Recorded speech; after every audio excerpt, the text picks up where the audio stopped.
everybody. This is my fat cat. His official name is William of Orange, but we call him Willie. And here, he does not really want to hear the story, but I hope you do. All right. Anyway, here's Rose. She's my good little story listener. She loves to listen to stories.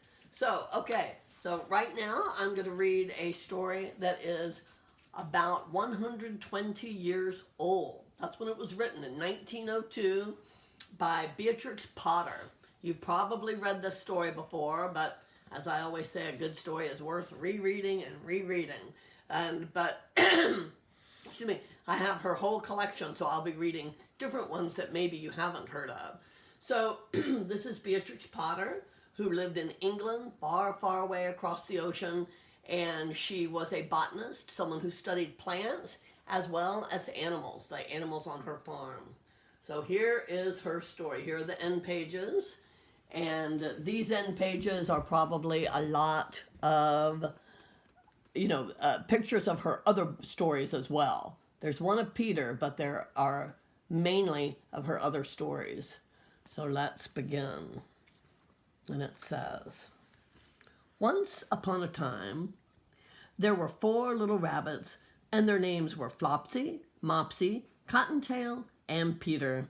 They lived with their mother in a sandbank underneath the root of a very big tree, a very big fir tree. Now, my dears, said old Mrs. Rabbit one morning, you may go into the fields or down the lane, but don't go into Mr. McGregor's garden. Your father had an accident there. He was put in a pie by Mrs. McGregor. Yikes, that sounds scary. Now, run along and don't get into mischief. I am going out. Well, I wonder if any of these rabbits will get into mischief.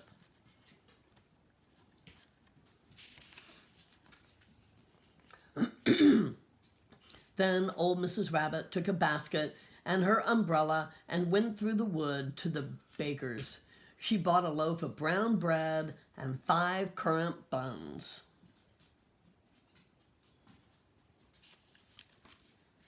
Flopsy, Mopsy, and Cottontail, who were good little bunnies, went down the lane to gather blackberries.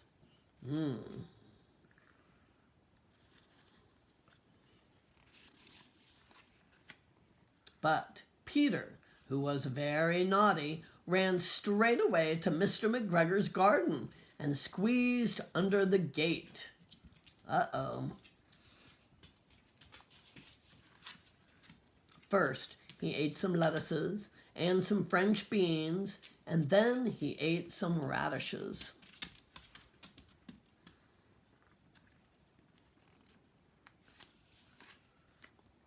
And then, feeling rather sick, he went to look for some parsley.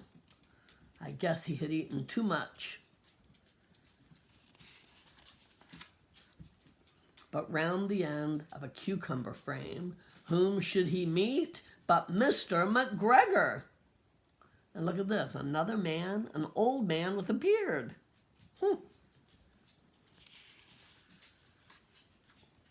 Mr. McGregor was on his hands and knees planting out young cabbages, but he jumped up and ran after Peter, waving a rake and calling out, "Stop, thief!"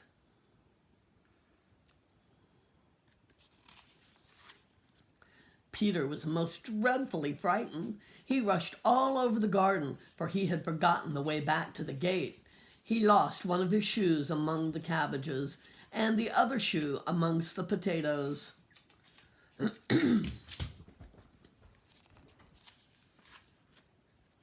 After losing them, he ran on 4 legs and went faster, so that I think he might have got away altogether if he had not, unfortunately, run into a gooseberry net and got caught by the large buttons on his jacket.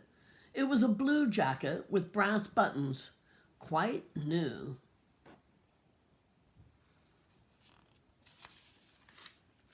Peter gave himself up for lost and shed big tears. But his sobs were overheard by some friendly sparrows who flew to him in great excitement and implored him to exert himself. They're saying, get up, you can make it. Mr. McGregor came up with a sieve, which he intended to pop upon the top of Peter, but Peter wiggled out just in time, leaving his jacket behind him.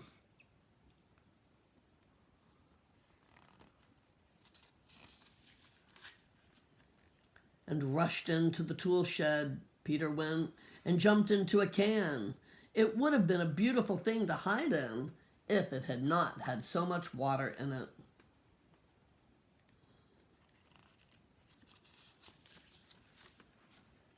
Mr. McGregor was quite sure that Peter was somewhere in the tool shed, perhaps hidden underneath a flower pot. He began to turn them over carefully, looking under each. Presently, Peter sneezed, "Kerchoo!" and Mr. McGregor was after him in no time.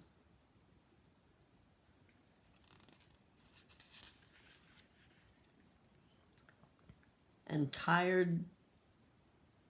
tried to put his foot upon Peter, Mr. McGregor did, who jumped out of a window, upsetting 3 plants. The window was too small for Mr. McGregor, but he was tired of running after Peter. He went back to his work. Look at that big shoe, so close. Peter sat down to rest. He was out of breath and trembling with fright, and he had not the least idea which way to go. Also, he was very damp with sitting in that can. After a time, he began to wander about, going lippity, lippity, not very fast, and looking all around.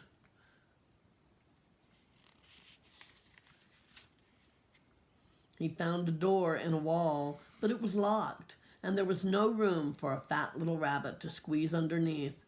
An old mouse was running in and out over the stone doorstep, carrying peas and beans to her family in the wood. Peter asked her the way to the gate, but she had such a large pea in her mouth that she could not answer. She only shook her head at him. Peter began to cry.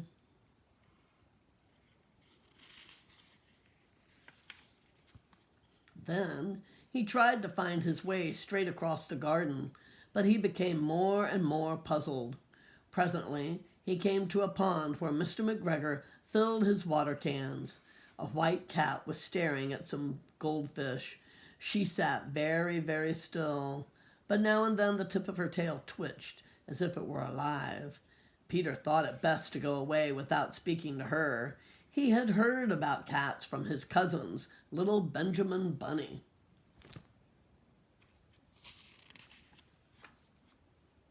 He went back towards the tool shed, but suddenly, quite close to him, he heard the noise of a hoe. Scritch, scratch, scratch, scritch.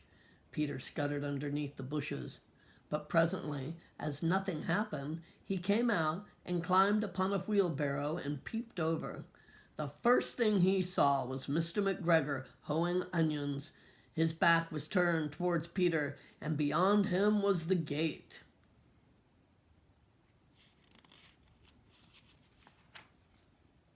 Peter got down very quietly off the wheelbarrow and started running as fast as he could go along a straight walk behind some black currant bushes.